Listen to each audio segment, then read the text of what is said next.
El diputado de la izquierda de Aragón, Jesús Yuste, dejó su escaño en el Congreso de los Diputados el pasado mes de julio. Se cumple así con el acuerdo de coalición con el que Chunta Aragonesista e Izquierda Unida concurrieron a las urnas en las elecciones generales. Se reparten el escaño durante la legislatura, un 70% de la misma para Chunta y el otro 30% para Izquierda Unida.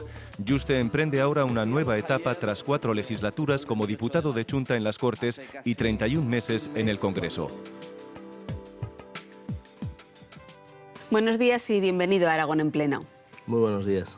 Personalmente, ¿cómo valora su paso por el Congreso de los Diputados?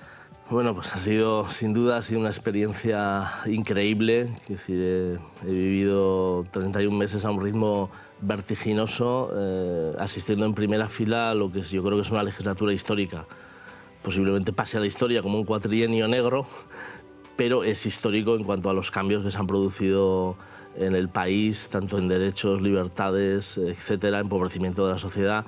Y yo creo que crisis del sistema que nos va a llevar a un cambio político en los próximos años, ya veremos en qué sentido, ¿no? Pero la percepción de estar asistiendo a momentos históricos, desde luego, sí que la he vivido. En cifras, ha presentado 2.700 iniciativas. Eso le ha convertido en uno de los diputados más activos en esta legislatura. Sí, nuestra intención no era batir ningún récord, nuestra intención era simplemente trasladar lo que nos planteaba la gente, ¿no? Yo he recorrido todas las comarcas de Aragón, he estado en contacto con la ciudadanía, trasladando sus quejas, sus problemas a la agenda política del Estado, exigiendo a los ministros que respondieran, y en ese sentido pues, hemos alcanzado esas cifras, ¿no? Lo importante no es tanto la cifra, sino lo que hay detrás de esa cifra, que es mucho trabajo y sobre todo que por fin ha vuelto a hablarse de los problemas de Aragón en el Congreso. Se ha hablado a través de sus iniciativas de Aragón en el Congreso de los Diputados, pero más allá del debate, ¿con qué sabor de boca se va respecto al grado de cumplimiento de estas iniciativas, que al final es lo que se busca en la actividad política? Bueno, lamentablemente, cuando hay un gobierno con mayoría absoluta es muy difícil hacerle cambiar de opinión, y en ese sentido yo lo único que pretendía era trasladar sobre todo muchas iniciativas que contaban con unanimidad en las instituciones aragonesas, ¿no? Las grandes reivindicaciones de infraestructuras, de financiación, etcétera, las trasladábamos al Congreso de los Diputados desde el consenso que había en Aragón. Y en Madrid, lamentablemente, lo que hemos visto es que los diputados, especialmente los del PP, votan distinto si están en Aljafería o si están en el Congreso, ¿no? Y creo que eso es lamentable porque, sobre todo, lo que nos señala es el miedo que se tiene por parte de las organizaciones, de los partidos de aquí a sus jefes de Madrid, ¿no? Y ese miedo es el que hace que muchas veces las reivindicaciones de Aragón no se conozcan porque no llegan a Madrid, porque el gobierno de Aragón no las traslada a sus jefes de Madrid, ¿no? Eso es lo lamentable. Sin embargo, en su despedida consiguió que el Partido Popular le apoyase en una iniciativa que buscaba que fondos europeos llegasen a provincias despobladas, como es el caso de Teruel, o por ejemplo de Soria o de Cuenca. ¿Considera que falta voluntad de llegar a acuerdos, de alcanzar consensos hoy en día en la política? Yo he estado durante toda esta legislatura haciendo esfuerzos para alcanzar acuerdos. Cuando planteaba iniciativas en el Congreso, mis interlocutores eran precisamente diputados del PP y del PSOE aragoneses, ¿no? Y por lo tanto entendían de lo que estaba hablando y de alguna manera se sentían impelidos a intentar alcanzar acuerdos. Lo que pasa es que sus jefes del grupo parlamentario no les dejaban en muchos casos, ¿no?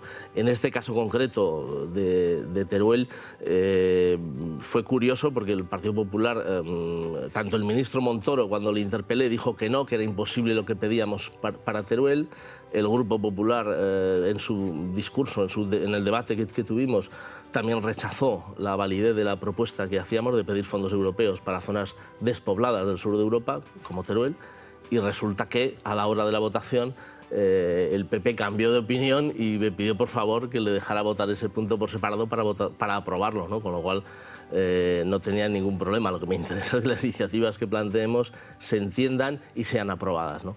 Yo creo que es más importante quizá la labor de pedagogía que he estado haciendo para explicar en Madrid lo que es la realidad aragonesa, la realidad demográfica, la realidad social, la realidad histórica, la realidad política, y yo creo que en ese sentido hemos logrado que por lo menos se vuelva a escuchar la realidad aragonesa y ojalá poco a poco la vayan comprendiendo y vayan actuando en consecuencia.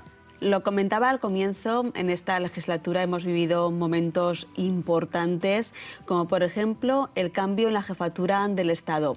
Usted decidió no asistir a la proclamación de Felipe VI como rey en el Congreso de los Diputados. ¿Por qué lo hizo?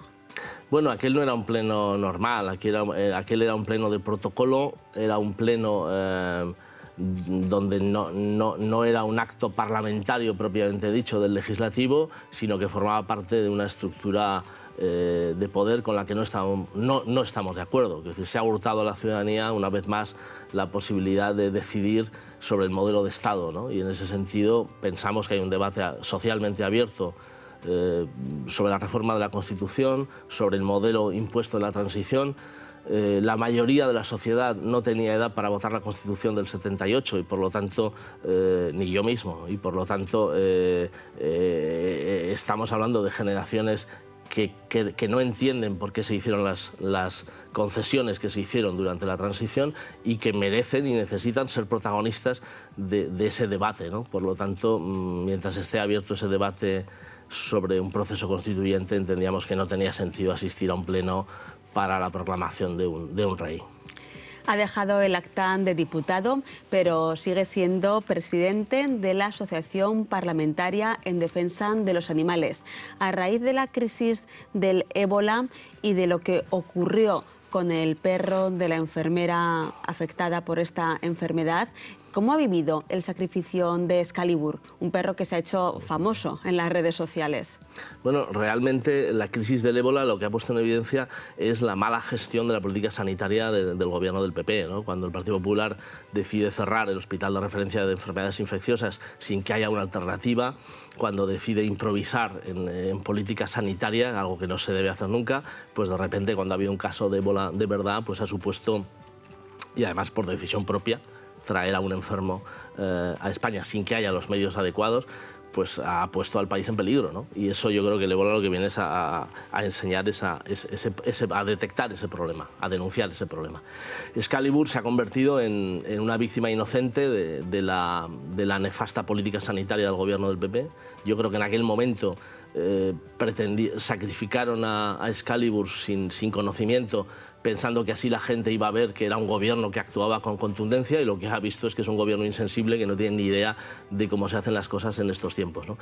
En Dallas, por ejemplo, la decisión política de las autoridades sanitarias es muy distinta. Hay un animal de compañía, hay un perro de un enfermo y lo que hacen es custodiarlo, lo que hacen es mantenerlo en cuarentena y estudiar a ver si tiene la enfermedad o no. Es lo que se tenía que haber hecho, lo que dicen los veterinarios de todo el mundo que había que haber hecho con Excalibur. Después de muchos años en política, ahora Jesús Yuste está escribiendo un libro con el Congreso de los Diputados como telón de fondo. ¿Cómo va? Y ya para terminar, ¿cómo se plantea su futuro, más allá de su vida como escritor? Bueno, pues mi futuro no sé lo que me va a deparar. Yo estoy, como se dice, en espera de encontrar alguna oferta de trabajo, oferta política, oferta de lo que sea. Estoy a la expectativa y lo cierto es que decido aprovechar el tiempo en escribir. Tenía en la cabeza durante estos años una novela y la estoy intentando sacar ahora. Bueno, sería una novela policíaca a partir de mi experiencia en el Parlamento, ¿no? Y sobre todo narrando esa crisis social, crisis económica, crisis política que estamos asistiendo en España y que yo creo que nos sitúa en un momento histórico. Estaremos pendientes de la publicación de ese libro. Jesús Yuste, exdiputado por Junta Aragonesista en el Congreso de los Diputados, gracias por acompañarnos aquí en Aragón en Pleno. Muchas gracias a vosotros.